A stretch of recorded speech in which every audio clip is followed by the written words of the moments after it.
Let us now move on to the much awaited memorial oration, Dr. Patros Mathai Memorial Oration. This session will be chaired by Dr. Muthu Sedupati, Dr. Chako Jacob, Dr. T.T. Paul, and Dr. Girish Narayanan. May I request all the chairpersons to kindly go on to the stage, please.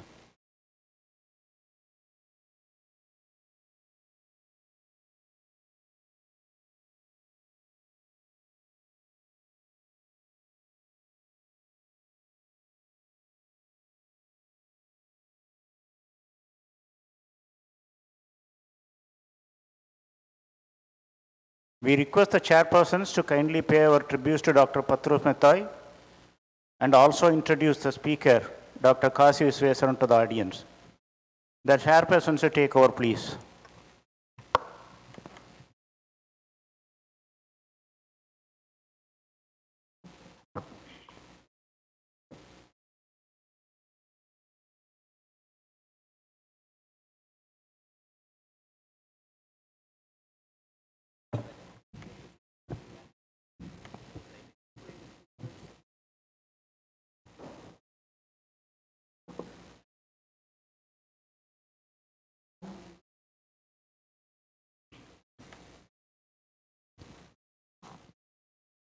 Hello, good morning.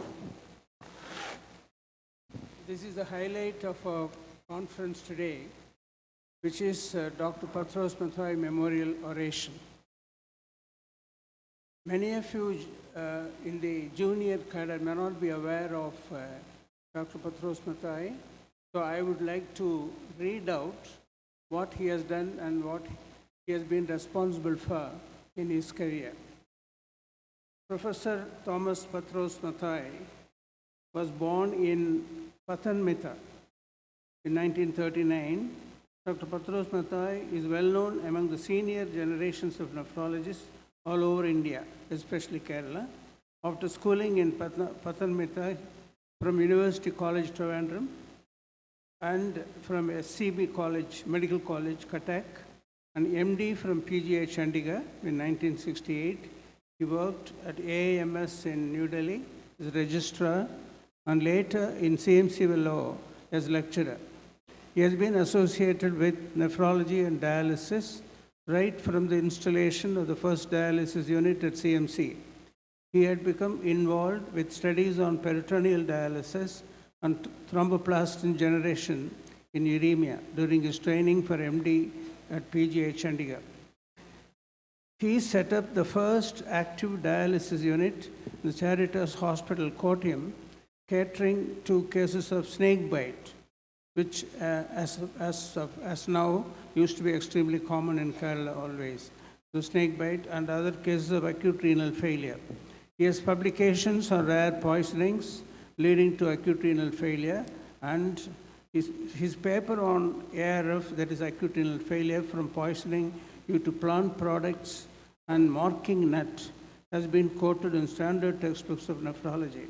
He worked as chief consultant nephrologist at King Fahd Central Hospital in Gizon, Saudi Arabia for 5 years. He settled in Kottayam and was involved in setting up dialysis units and practicing nephrology in MGDM Hospital, Kangaza, and Karipal Hospital, Kottayam. He was well versed with troubleshooting of problems with the dialysis and dialysis machines. He is also a good organizer and organized the 3rd annual conference of the Southern Chapter of Indian Society of Nephrology in Kottayam in 1984 and a few more conferences thereafter. He is a founder member of the Nephrology Association of Kerala and has been a regular participant in various national and international conferences. He was conferred the fellowship of the Indian Society of Nephrology and was among the senior nephrologists of South India who received the Scribner Award and honors from Dr. A.P. Abdul Kalam during the conference at Pondicherry. He was honored with Dr. T.K. Raman Memorial Oration of Kerala chapter of APA and was the president of the chapter and a former president of NAC, that is Nephrology Association of Kerala, from one term. He is survived by 3 daughters, all of whom are doctors, are married and well settled and professionally well placed. Dr. Smita Mathai, pathologist, CMC Vellore; Dr. Sona Mathai, pediatrician, Sheffield, UK; and Dr. Sarita Mathai, ophthalmologist, Birmingham, UK.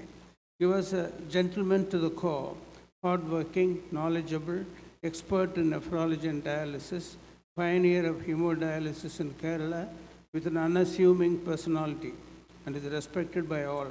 We, the members of the Southern Chapter of Indian Society of Nephrology, miss him, his presence and participation in the conferences.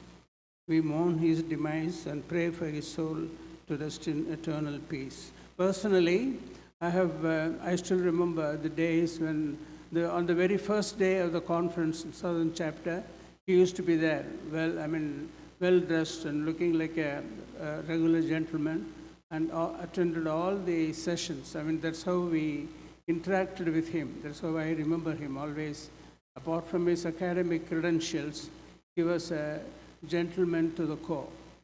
So I do wish I join all the members in mourning his demise and praying for his soul to rest in peace. So now I would like today, this year's orator, Professor Kasi Visweswaran, is known to us all. I would like my co-chairman to say a few words. Good morning. It's a great honor and pleasure to actually introduce Dr. Kasi Visweswaran, who really requires no introduction to this unit. I have known to this gathering. I've known Kasi since 1982. He's had a brilliant academic career and he started, I think, work initially in Kottayam and then subsequently in Trivandrum and is now settled in Trivandrum. One of the most interesting things about Kasi is his commitment to dissemination of knowledge. He's got a very clear concepts of renal physiology, renal pathology, and to the discomfort of students, he's an expert at assembling and setting up the dialysis machines. And I think what I remember is when the exams, he takes students on rounds and alters the setting on the machines and asks them to reset it. And this really confounds most of the trainees because hardly any of them are used to this. Besides this, Kasi is a prolific publisher of books, and I have personally been involved in contributing chapters to several of his books. So I think it's very appropriate that this Southern Chapter has chosen to award this Dr. Patros Mathai Memorial Oration to Kasi for this year, since Dr. Kasi was also associated with Dr. Patros probably from 1980, 82, something like that. So over to you, Kasi. Thank you, Dr. Chako Jacob, and all the chairmen, Dr. Mutsedupati, Dr. Paul, Girish Narayan, for the kind words. In addition to what has been said about Dr. Patros Mathai, my personal association with him has been from my undergraduate days and also the postgraduate after my DM. We used to exchange ideas. Not only ideas, we also exchanged disposables in a state of 1981 where there was a lot of scarcity. And if medical college runs out of dialysis membranes, I would take from him. In exchange for that, I would give him some blood tubing sets. And that was the unofficial arrangement that we had. And we had, I must say, very, very cordial relationship all throughout our professional and personal career. And as we mentioned earlier, my daughter and his third daughter have been schoolmates, and we have been good family friends as well. We really miss him. Now, for this oration, I had selected a topic which would have been very dear to him as well, the life of the lifelines. The lifelines on dialysis is the AV fistula and also the perm cas. And so I'll just briefly talk about these things. Talking about the life of an AV arteriovenous axis, the first thing that we used to have was an AV shunt.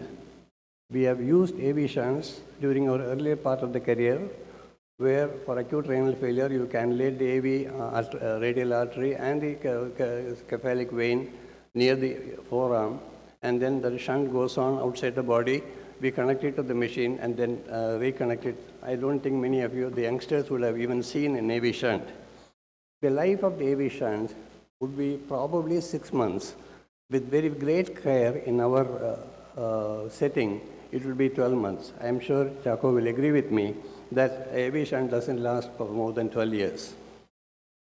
Early in 1980s, we had a visitor from London, from Royal Free Hospital, London, Dr. Rosemary Baylord. When she visited the unit, she asked me, what is the usual life of your AV? She said that she has been able to maintain an AV shunt for 21 years. But the condition is that she would maintain it herself. As far as possible, nobody else will touch the shunt. As far as an access is concerned, this is a very important thing. I just heard a presentation by somebody about the temporary catheter. I will come to that later. The single lumen catheters we had used, myself and Girish, when we were training, we had to put a single lumen femoral catheter and take a cubital vein, do dialysis for acute kidney injury. Then Girish had given me an idea that we put both catheters, single lumen catheters, in the same femoral vein and then start doing dialysis. The longer catheter for venous return and a shorter catheter for arterial. So that is something that we have been using, but then it is a single-use catheter. We can use it repeatedly for about 8 or 10 times maximum. Then came the double lumen non-cup catheters. As somebody said in the morning, the usual conventional teaching is that the life of the catheter is 3 weeks. We have had opportunities to use it for 18 months without any complication. And then I had, of course, stand a dinner for my whole department because I had told them that if you maintain a single lumen catheter for 12 months, I will stand a dinner for all the department. Of course, radiocephalic fistula is known to everybody. The brachiocephalic fistula is also, there are a lot of disadvantages for brachiocephalic fistula, but the vascular surgeons prefer to do it because the success rate of brachiocephalic fistula is very high, but the flow rate is sometimes very high, and the high flow fistulas are mostly from brachiocephalic, and I have just heard in the morning that pulmonary hypertension is also more common with the brachiocephalic fistula. We don't have significant experience on synthetic AV grafts, but I will use some time to talk about the perm cath, which we use as a permanent access. When you talk about AV access, there are some hard facts to understand. That the primary failure rate is close to 30%. 1-year patency rate is about 75%. 2-year patency rate is about 60 to 65%. There is no role for aspirin or clopidogrel in these cases because they don't help unless it is an AV graft. Ideal maturation time, we have to wait for a minimum of 3 months to start using them so that the maturation is complete. And the dysfunctional AV access is a headache not only for the clinician or the nephrologist, but also for the patient. There is a need for more translational research in this area because whatever we have is borrowed from the arterial side, where the cardiology colleagues have done a lot of research on the arterial side because they want to put a stent in the coronary arteries, or they want to do angioplasty and study the reaction or the behavior of the endothelial cells, etc., etc. But from our side, we have to be more concentrating on the venous side and do some more research on the venous side of the AV fistula. There are a few terminologies and certain things that you have to remember about the radiocephalic AV fistula. Of course, the choice of site is important. The caliber and quality of the vessels is important. More important than that is a technique. I have found that if you ask your plastic surgeon to do this fistula, they use fine instruments and they don't fiddle around with these common instruments from the operation theater. They use very fine instruments and they are all personalized instruments. They don't let anybody else touch those instruments. And the trauma is much less and the success rate is also very high. One need to understand about the swing point and the swing segment, and you need to have obviously you need to have a long segment for cannulation, and there should be no branching, and monitoring and maintenance of the AV fistula is very important, which is sometimes ignored. These are some of the terminologies that I want to talk about. You have the artery segment there. Do you have a pointer here in this? You have the arterial segment, point of anastomosis, and then the area of the curved area that is called the swing segment, where the vein has been skeletonized and then diverted or redirected towards the artery. Beyond the swing segment is a swing point, and thereafter the vein has got its normal attachment to the subcutaneous tissue. Therefore, that is not affected.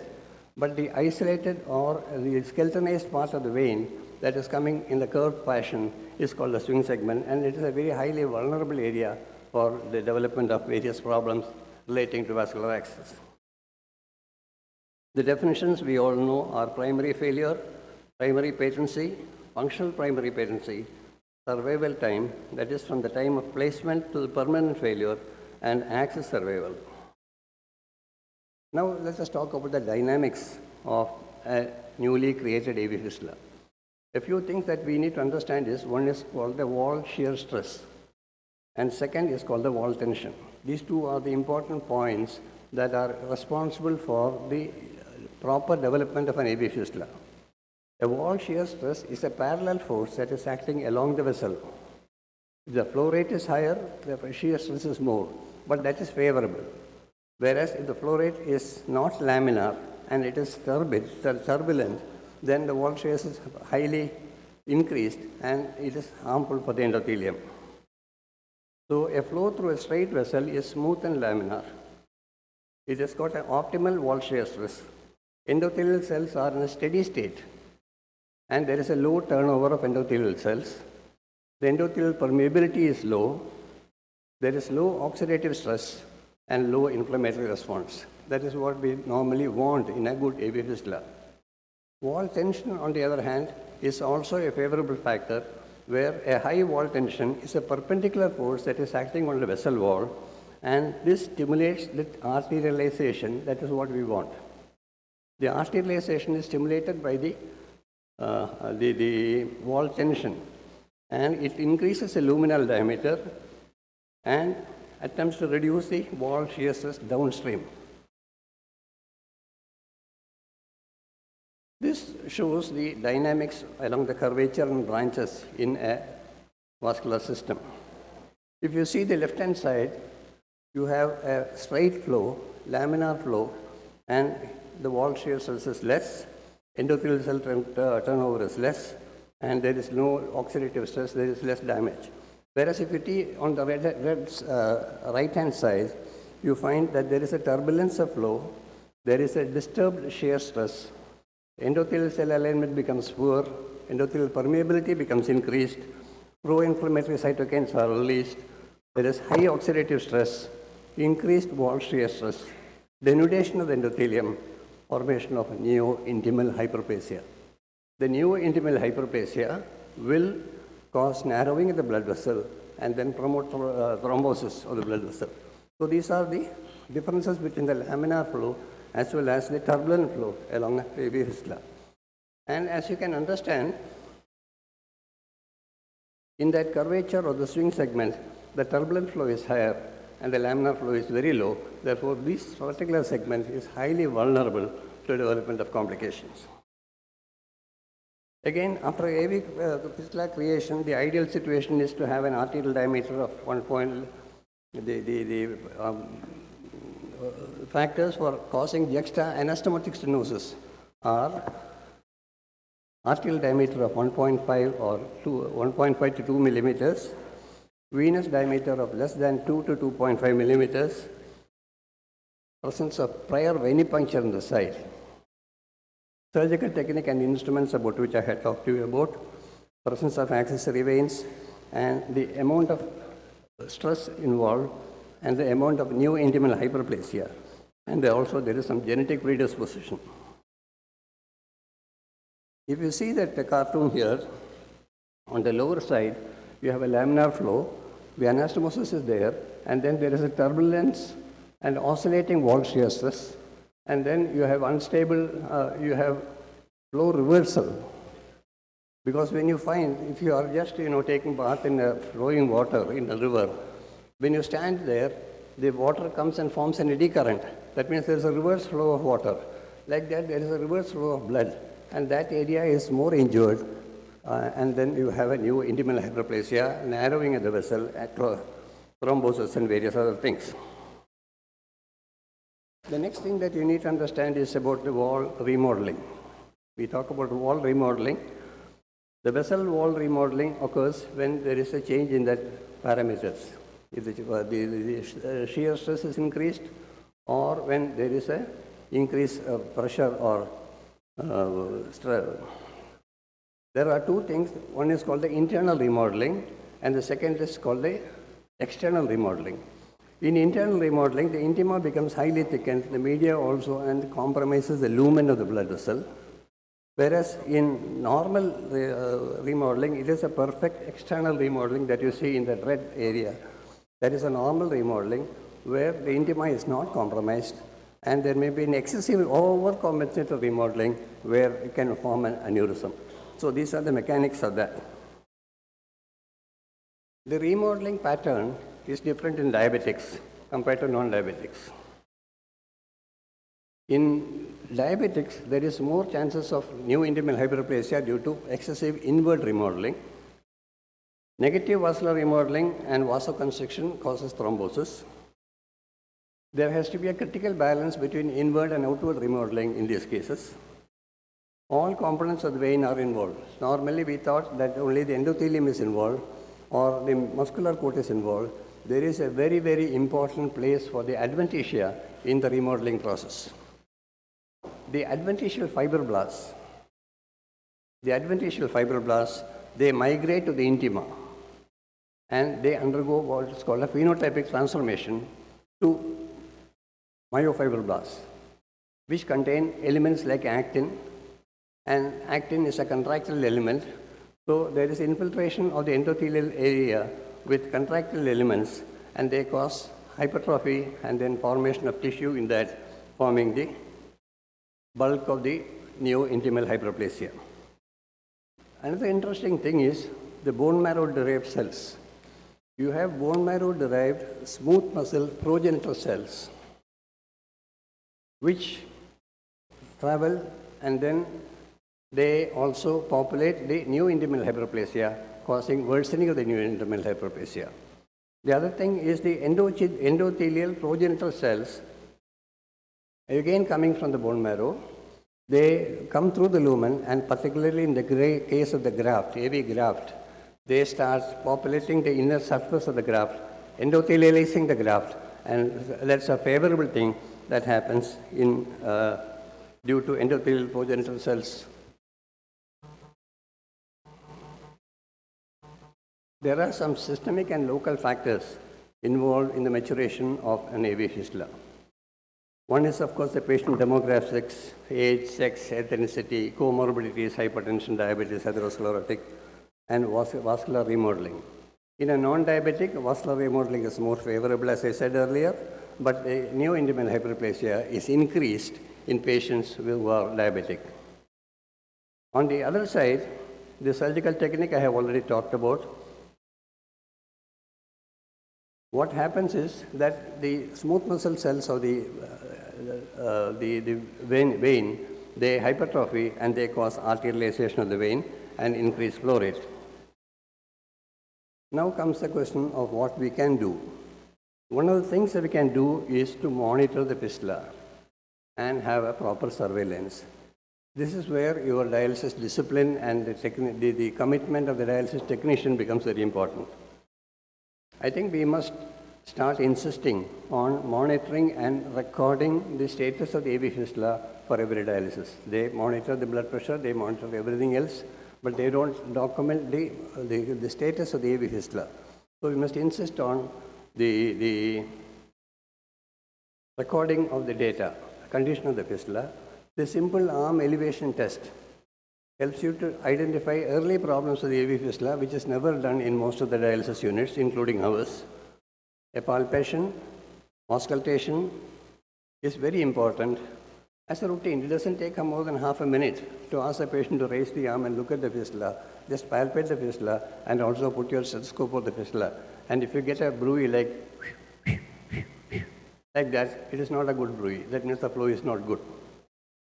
Then, of course, the other investigations like Doppler ultrasound, venography, DSA, MRV, etc., can be done. In recent times, there are certain things like measuring the arterial stiffness, assessing the endothelial functions, and looking for some biomarkers, but that's more for the cardiology side, but they are having a limited utility in the AV axis. So from a fistula creation to a fistula failure, what are the series of events that take place? You have inflammation, either due to surgery or the chronic inflammatory state of uremia. It causes a pro-inflammatory milieu. The cells, particularly the macrophages, CD68 and CD3 plus cells are activated. And then a series of chemokines, 12 of them actually have been identified, like macrophage inhibition, macrophage migration inhibition factor, TGF-beta1, TNF-alpha signaling pathway, etc. are activated, increasing the inflammation, causing new intimal hyperplasia, thrombosis, ultimately AV fistula failure. So here in this picture, we have shown a new intimal hyperplasia. You can see the muscle there. You can see the new intimal hyperplasia, which is highly thickened endothelial area or subendothelial area.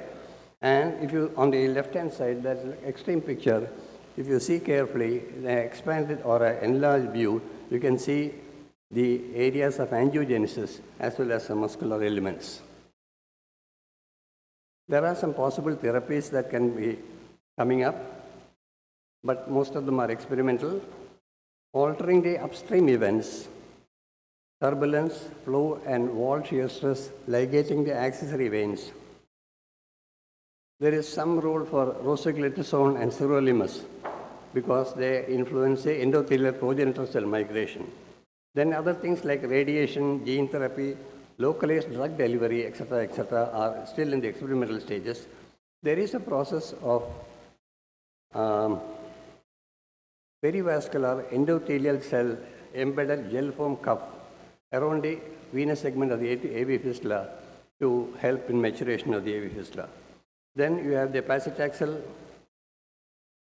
and stents that can be used. Photodynamic therapy and cryoplasty or applying cold thermal energy are some of the things that are in the experimental stages. At least in the animal experiments it is there, but not in the clinical use. About AV graft, I don't want to talk much because I don't have much experience, anecdotal experience of a few cases here and there. The outcome of AV graft, which is published from a very famous institution like the University of Alabama in Birmingham, USA, over 2 years, their experience is at the end of 2 years, only 4% of the grafts have remained so without any intervention. You see, this is a center where the intervention is so freely available. In our center, intervention itself is a very, very major issue. Therefore, I don't think AV graft is an ideal vascular access for us. So that brings us to the question of the perm cath. Is perm cath permanent? The first question. Most people believe that perm cath is an access, a temporary access or a bridge to transplantation, or it can be functional for about 6 to 9 months at the most. And so I asked Dr. Google the question, is perm cath permanent? The answer given by Dr. Google, the world famous Dr. Google, MD, of all sciences, is these tunnel catheters, central venous catheters, can be left in place for as long as 1 year and provide permanent access. So that means 1 year is the permanent time. However, despite being considered permanent, the longer they are in place, the greater is the risk that they will eventually become infected. So infection is an invariable event in a perm cath. This is what the reply that is given by Dr. Google. Now, you would all agree that perm cath can be used for 1 to 12 months. Freedom from infection is the most important factor. But how long it needs to be used is something that we have to really discuss. The duration of perm cath use, as per some of the data from the literature, is a mean duration of 111 days, which is, less than 1 year. 10-year experience of 450 cases of central venous catheters, a catheter life of 86% in 1 year, and bacteremia 0.5%, which is all acceptable. 14 years of use, but then they have used 4 different sites for this 14 years. So it works out only 3.5 years per site. And median duration of 289 days, which is still less than 1 year of use. So some of the published literature from the world shows that the perm cath is used for usually just less than 1 year. Now the care for longevity of perm cath. Our situation is different. I work in an institution which is a very small unit, 8 or 10 dialysis machines and a very, very limited patient load. And we have more of elderly patients who have to be on long-term dialysis. AV lies either not possible or have failed, and we have to depend on this perm cath for lifelong dialysis. And with a little extra care, it is possible to maintain this perm cath for as long as possible. And I was talking to a colleague of mine who said, no, sir, your unit is a very small unit. And ours is a huge unit doing hundreds of dialysis per day. We can't give that sort of a care. But a little extra care per every patient by the technician, because the technician is involved in starting the dialysis for about 5 minutes and closing the dialysis for about another 5 or 10 minutes and preparing the kidney, etc., etc. The remaining 2.5 to 3.5 hours time, he is free. That extra time of 2 or 3 minutes per dialysis per patient will go a long way. And that discipline has to be ingrained into our technicians by proper supervision and proper training. This is my plea. We in our unit have a 2-staff team for starting and closing. One person remains totally sterile. Other person has got a clean gloves and he remains unsterile. I have seen people handling dialysis, technician handling dialysis with a sterile towel, sterile glove, and then handling the access and then operating the machine like this with the knuckle. So if you sterile glove with a knuckle, if you operate the machine, and then with the same finger you operate the machine, operate the patient's sterile connections, you know what will happen. So we insist on a 2-staff team. Care of the tunnel, exit site, etc., etc. Care while starting, closing, heparin lock, antibiotic lock, etc. have to be done. There should be no pull or tug on the catheter at any time, because any pull or tug on the catheter will cause, it will be transmitted to the tip and it may cause endothelial injury, and it can also cause thrombosis or various complications. So pull or tug on the catheter has to be avoided at any time. We use a new cap for the AV perm cath every time. After dialysis, the old cap is thrown away and we use a new cap. And how do we get the new cap? The AV fistula needle has got a lower cap. So, and the lower cap is never used. So as soon as the AV fistula needle is opened, the cap is removed, taken to another pouch, sent for autoclave or sent for ETO. So you get a new unused cap, re-ETO'd and brought back to the dialysis for future use. And every time normally what happens is the cap is opened, put into some solution, and then that is taken from that solution and recapped. That's one of the important causes for infection. So we use a new cap every time. And then of course the dressing. We have some patients who are coming from UK for a month or so vacation in Kerala, and when they come for dialysis, they have an open perm cath, no dressing. And they say, no, we don't need the dressing, we will keep it open.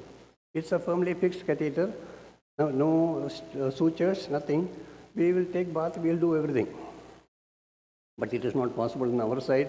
We have tried it in a few cases, but not very comfortable with no dressing. So we have some dressing. And the fixing of the catheter wing, it has to be towards the hub, towards the fixing of the hub should be towards the cuff, so that the catheter will not slip out and the white portion of the catheter will not come out of the exit site.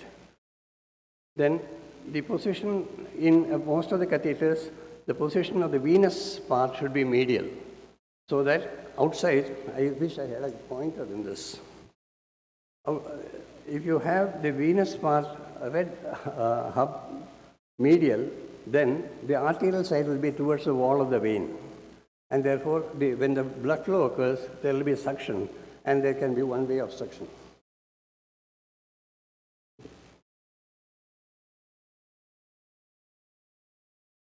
No. I hope you can see that. It's not working.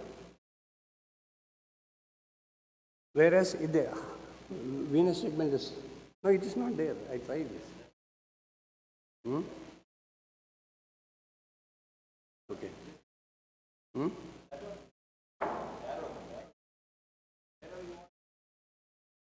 Okay, right. Thank you. So here, if the arterial segment is towards the vein, arterial segment is towards the vein, there is a chance for suction of the arterial wall. Whereas it is more medial, so if it is placed more medially, then the cuff position has to be venous medial.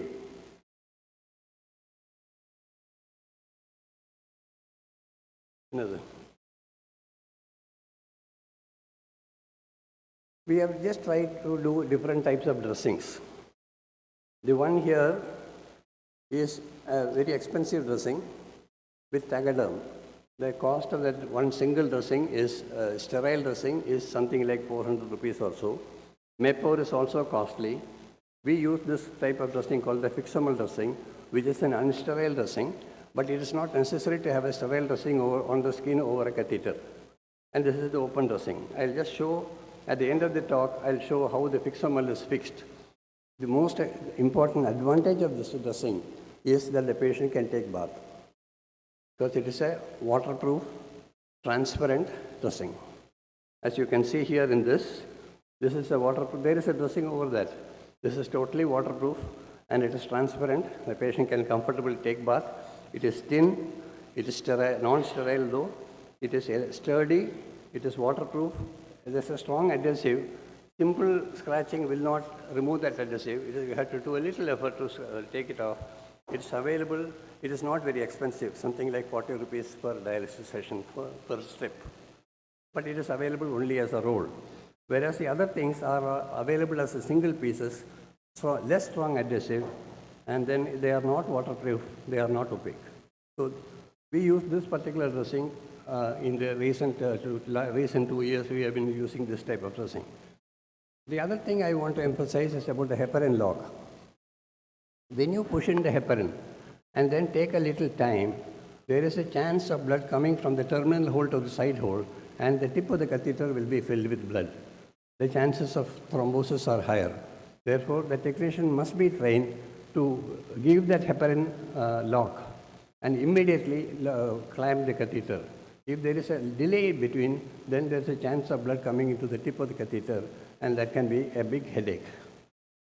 I have already talked about the AV fistula needle here, and this cap is unused, re-sterilized, and used as a new cap for every dialysis for the pump cap. Little bit of our experience over the last so many years. I have just got about 95 cases analyzed. We used to use that Medcomp and Mahurkar polyurethane catheter earlier. Then after 2015 or so, we have been using for the last 7 years a palindrome catheter, but now the palindrome catheter has gone out of the market, and now we are using what is called the glide path catheter. The age and sex and all are 20 persons. We straight away went for a perm cath. They are all, I am telling you, they are all old persons, very old persons, 70, 80 years of age, and they are not planning for any other intervention other than long-term dialysis. And they have a poor blood vessel. So when you know that they have a poor blood vessel, not going to have a successful AV fistula, then we go straight away for a perm cath.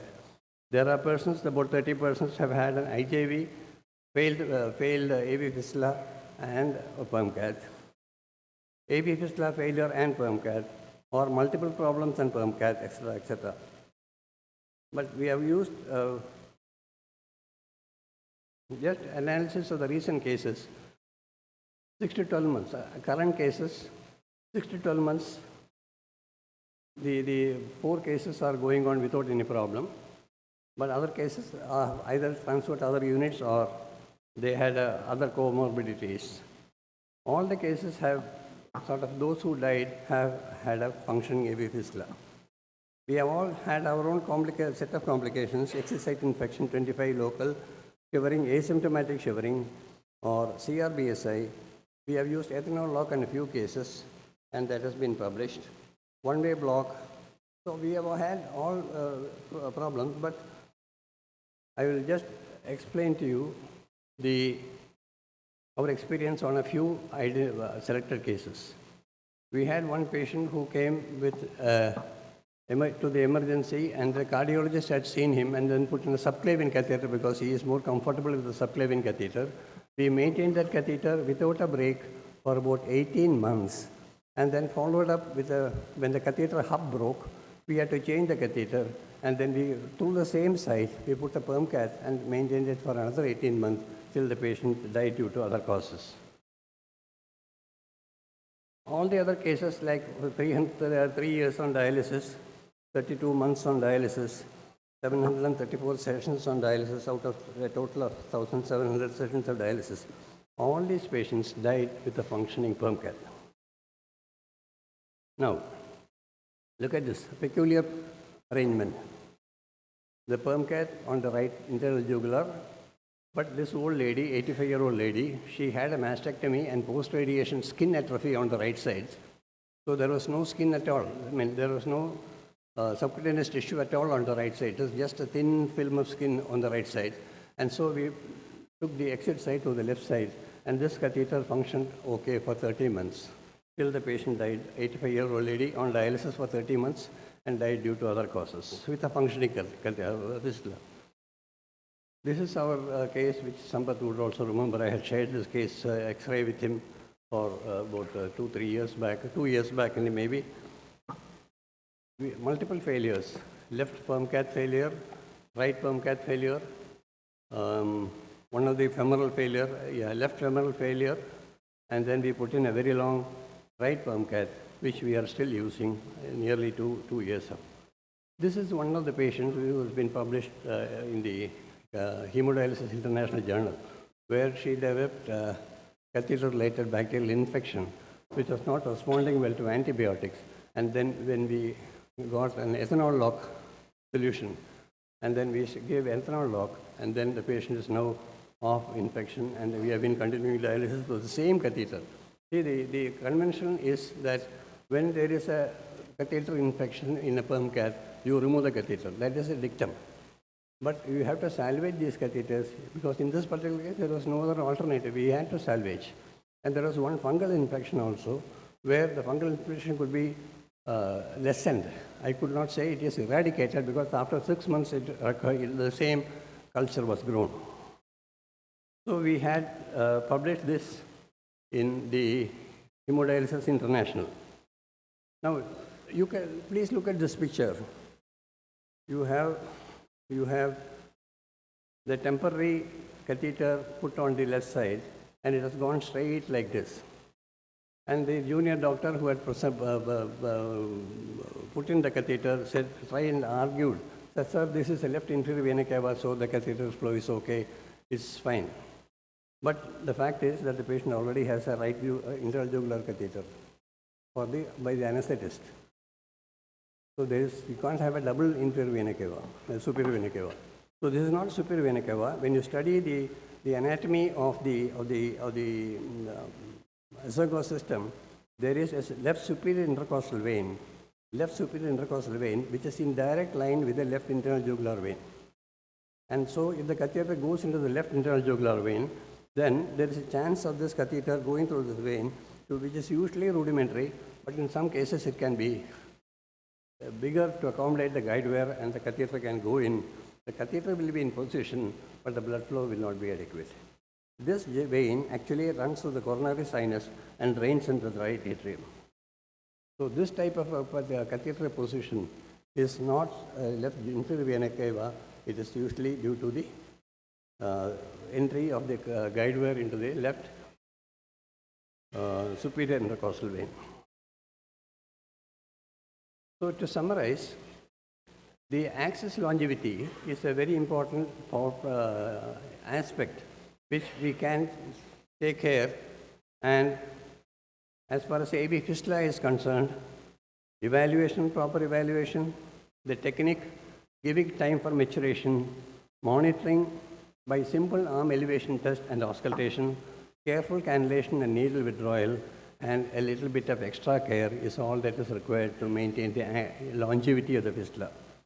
As far as the catheter is concerned, the technique of placement of the catheter, fixing the catheter, exit site care, both by the patient as well as by the staff, the dressings, connection and disconnection steps, heparin and antibiotic lock, new hubcap for every session, and waterproof dressing are important because the person is able to take bath.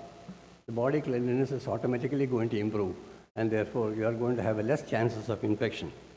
The dialysis room protocol has to be improved if it is not so, by insisting on a 2-technician or a 2-staff team, one to handle the sterile part and the other to handle the less sterile or a clean part. Vigilant monitoring and dialysis room protocols and supervision will go a long way, and there is no need to dilute the standards. And a little extra care is all that is needed to try and increase the longevity of the perm cath. I take this opportunity to thank you, the Southern Chapter, for honoring me with this oration in the name of my friend, professional colleague, Dr. Patros Mathai. I am sure Dr. Patros Mathai, if he was alive, would have agreed with most of the points that we have highlighted, because we have discussed these aspects number of times when interacting with each other. So take care of the axis and have less headache, and a stitch in time saves time is the old proverb which has to be remembered. Thank you very much. Thank you very much for your wish.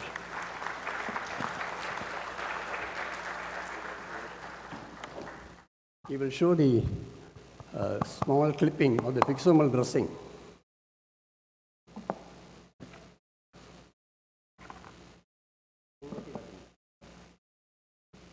Thank you.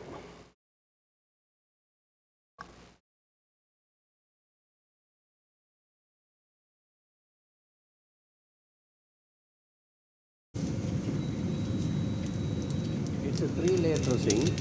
The adhesive layer is in the center. The white portion is the layer which is on the adhesive side, and then another layer also comes. So ultimately, it looks almost completely transparent, and then it is fixed. It's easy to remove. Without any tug on the catheter, it can be removed. Again, please.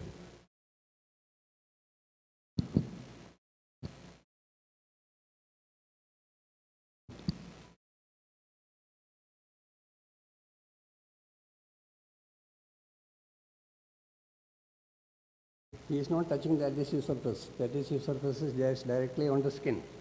And then when he removes that, everything else, the outer cover of the adhesive surface, as well as the inner side of the white paper, also everything comes out. And then it leaves a very thin, transparent dressing, which is waterproof, being there.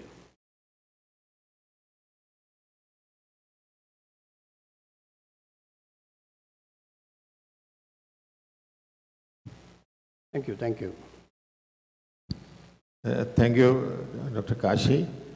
It is my great pleasure to call Dr. Patros Mathai's daughter, who is here, Smita, to the stage and sit with us for the rest of the proceedings. Please come, Smita.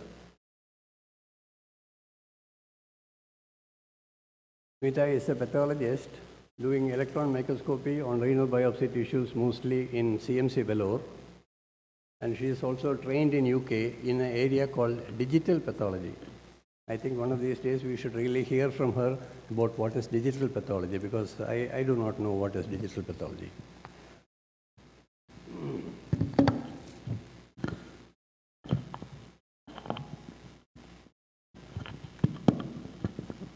It's a great pleasure and honor for me to honor Dr. Kasi Visweswaran and present to him today's oration on the memory of Dr. Patros Mehta.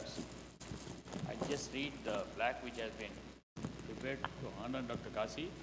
The Indian Society of Nephrology Southern Chapter, devoted to perform knowledge and in nephrology, Dr. Patros Mehta's annual memorial oration of ISNSC is for year 2023.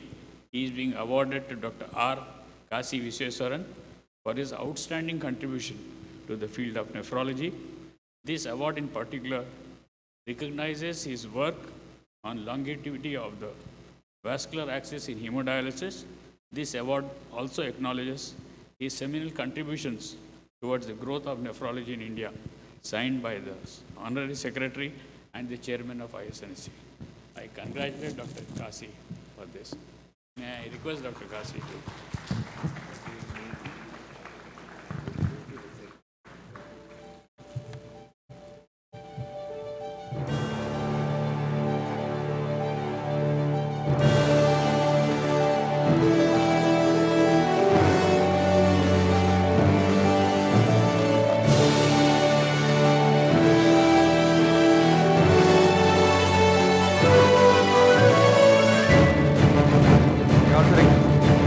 We also request Dr. Ravi Shankar sir to join the stage.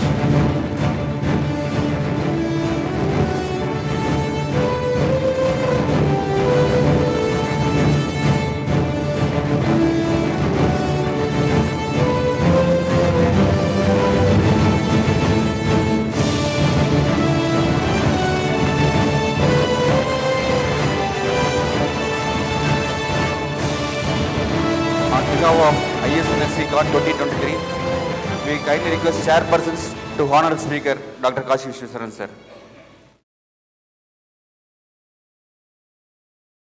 Now the CPC will Kasi be sir. on. 1 minute, I will distribute the protocol to all of you. You can go through the protocol, we'll announce the CPC. Dr. Kasi Visweswaran sir,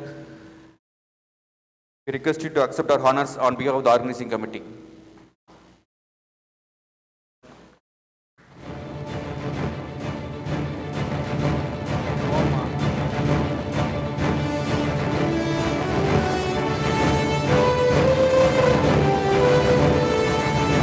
We request Organizing Secretary Dr. Chalian sir to honor Dr. Muthusedu sir and T.T. Paul sir, and Dr. Prabhakaran sir to honor Dr. Girish Narayan sir and Jacob sir.